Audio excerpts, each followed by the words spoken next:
धर्म कुछ करने वाला है। राक्षसों के सामने लड़ने के लिए पहले राक्षस बनना पड़ता है।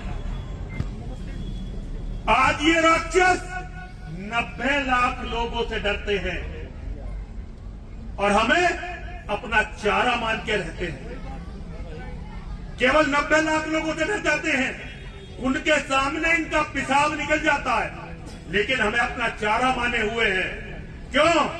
क्योंकि उन्हें पता है हम केवल बड़ी बड़ी बातें करेंगे, काम तो कुछ करेंगे ही नहीं। और जो काम कर रहे हैं, बिट्टू जैसे लोग समय पर इनके साथ खड़े भी नहीं होंगे।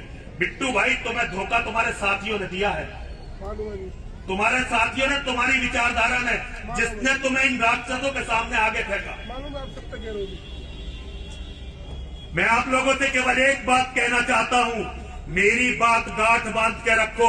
इतने ताकतवर बनो, अपने परिवार को इतना ताकतवर बनाओ कि कल कोई तुमसे लड़ ना सके। केवल यही धर्म है, इसके अलावा कोई धर्म नहीं। और भाई, आपको एक बहुत बड़ी बात बताता हूं। मेरे बहुत बड़े मित्र थे, मैं बड़ा सम्मान करता हूं, उनका नाम था स्वर्गीय राजीव दीक्षित। जो हमारे स्वामी जी ने बात कही, वो भी बार बार यही बात कहते थे कि भाई मैकाले ने हमारे गुरुकुल तोड़ दिए, मैकाले ने हमें बर्बाद कर दिया। कारण क्या है? इसका केवल एक कारण है, आज हम उन लोगों के सामने बोल नहीं सकते जिन्होंने हमारे गुरुकुलों को तोड़ा, लाइन लगाकर गुरुकुलों को जला दिया, विश्वविद्यालयों को जला दिया। कहीं कोई एक पुस्तक मिली, सारे घर को खत्म कर दिया।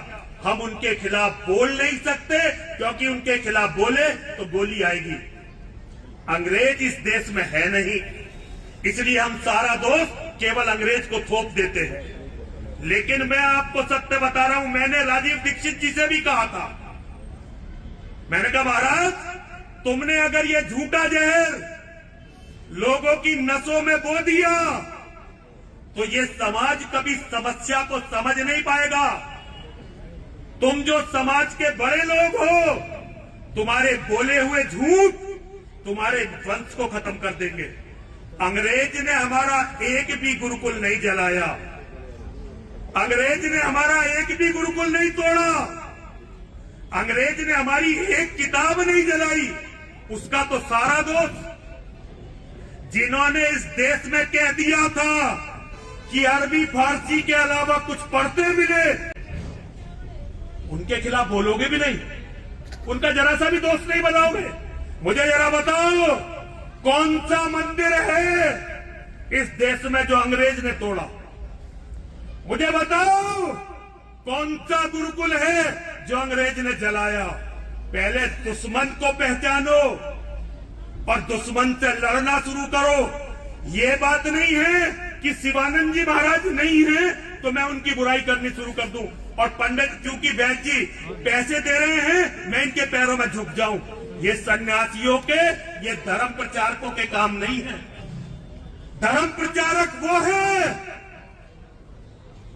जो करोड़ों मुसलमानों की भीड़ में भी मोहम्मद, कुरान और इस्लाम का सच बता सके। उसके अलावा मैं किसी को धर्म प्रचारक नहीं मानता। इसलिए भाई, बड़ी बड़ी बातों में मत पड़ो। और जरा 3 बार मेरे साथ बोलेंगे, जरा बोलिए, विजय मिले या वीर गति। देखो, मुझे पता तुम्हें रोटी नहीं मिली, कई घंटे से बैठे हो, लेकिन मैं भी तुमसे बात करने के लिए कई घंटे से यहीं बैठा हुआ हूं। तो इसलिए जरा दम लगा के बताओ, विजय मिले या वीर गति। विजय मिले या वीर गति। सब महादेव के नाम, सब महादेव के नाम। जीते जी रण छोड़ के जाना, जीते जी रण छोड़ के जाना। वीरों का नहीं काम, वीरों का नहीं काम। विजय मिले या वीर गति, विजय मिले या वीर गति। सब महादेव के नाम, सब महादेव के नाम। और जीते जी रण छोड़ के जाना, जीते जी रण छोड़ के जाना। वीरों का नहीं काम, वीरों का नहीं काम। सुन लेना, अंतर धार्मिक विवाह होने मत देना। जो हमारी बहन कह के गई ना, अफसरों की तो विचारों की मजबूरी है। नेता और अफसर हिंदू नेता और हिंदू अफसर, इनसे बड़ा मजबूर तो भाई धरती पे कोई होता ही नहीं।